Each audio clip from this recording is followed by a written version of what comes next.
Good morning, Manoj Kumar, teacher, Middle School, Shahpura. Yesterday we have finished our lesson. You studied Indian education system, the foundation laid by the English of our modern system of education, or how modern system of education was established by the Britishers in India. Now we are studying the current subject which we are pursuing is history. As you know, besides education, now today we will study women, children, and caste. Means now we are going to study the society, Indian society. Apart from the education, now our concentration, our course of study will be women, children, and caste. Means the Indian society as general. What was the condition of the woman? What was the position of the children in society? And what was the caste structure of the society? And what was social structure of Indian society in general? Students, let's study today women. Women, as you know, we constitute half of the population in every country belong to women. Women, they are our mothers, they are our sisters, they are our daughters. So, what was their position in Western world? It is we have to study position 200 years ago, not position what woman is enjoying position in India today.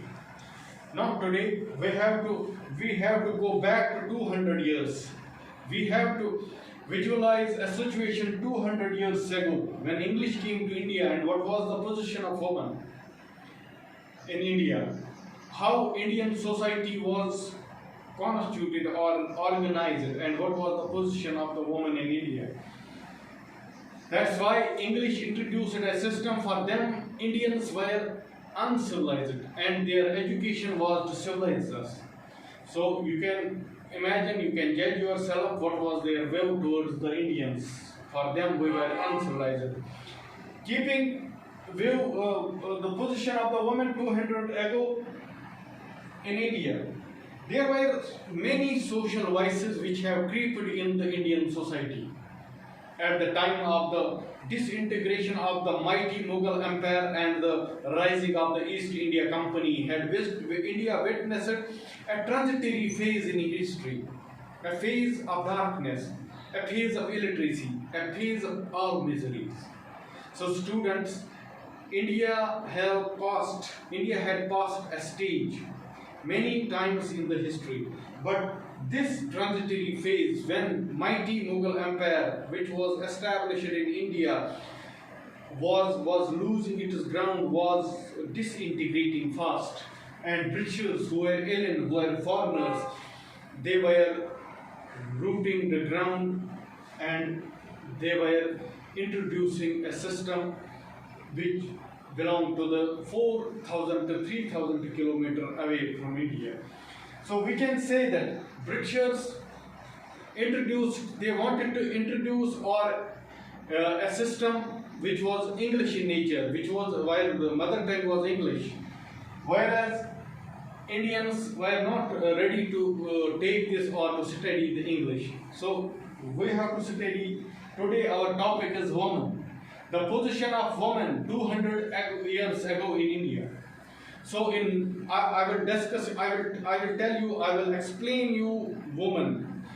We are having many castes, we are having many social sections in the society, we are having many, it is a multi-religious country. Hindus, Muslims, Sikhs, Isais, Christians, both. Okay. So let's take the example of two main religions. The women belong to Muslims as well as Hindus. Okay, the position of woman in Muslim society as well as in Hindu society. There many vices have creeped in. And one of that evil, social evil, was sati. Sati was a custom where a woman, if her husband dies, woman was being burnt alive on the pyres of her husband among Hindus.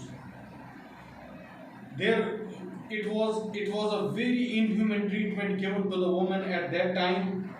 So it was looked down by the Britishers, and they made laws. They enforced laws to they banned sati. Okay, a married woman, if her husband dies, she was supposed to be burned alive along with the dead husband on her pyres.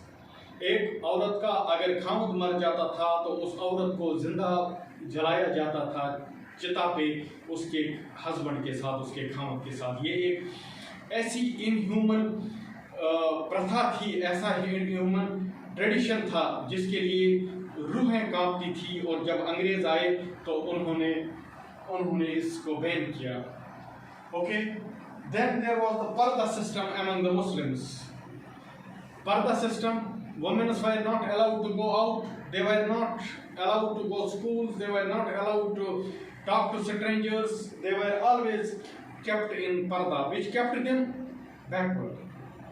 It was not only in Hindus, it was in it is existing in Rajasthan, in some societies of Rajasthan, Gujarat, some Indian states, still they are having parda system.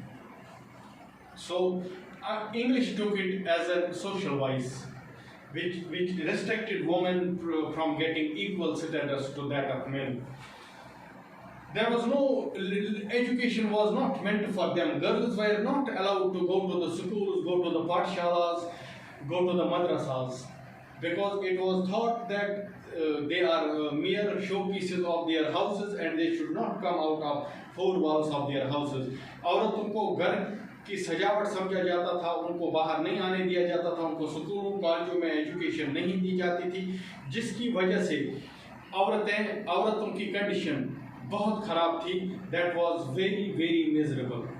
So when English came to India, they saw the condition of the Indian woman, the pathetic condition of the Indian woman. They felt pity.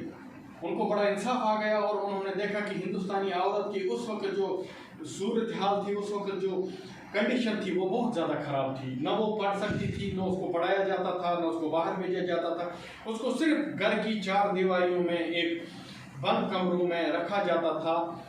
सिर्फ जिस तरह एक show piece, एक कीमती चीज़ को घर में दीवारों पे सजाया जाता है और उसकी रखवाली की जाती है कि कोई इसको ले न जाए. This was the impact of the backwardness. यही backwardness थी which compelled English, which forced them to introduce a system of education to civilized Indians. Okay, so the condition of the woman in British eyes was very pathetic. Even not that was comparatively that was pathetic. Not only in the eyes of the Britishers, but virtually that was very very pathetic. So many social reformers came forward in Hindus like Rajaram Mohan Rai, Vivekananda, Swami Dayanand Saraswati. There one more, widow remarriage.